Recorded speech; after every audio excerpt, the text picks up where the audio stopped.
జీవితమొక పయనమని గమ్యము తెలియదని తెలిసిన ఈ మనిషి పయనమాగదు. జననం ధర్మమని మరణం కర్మమని తెలిసిన జనన మరణ చక్రమాగదు.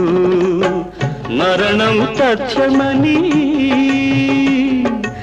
ఏ జీవికి తప్పదని తెలిసిన ఈ మనిషి తపనాగదు.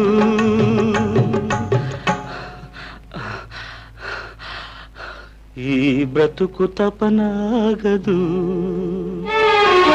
ఆగదు ఏ నిమిషము నీ కోసము, ఆగితే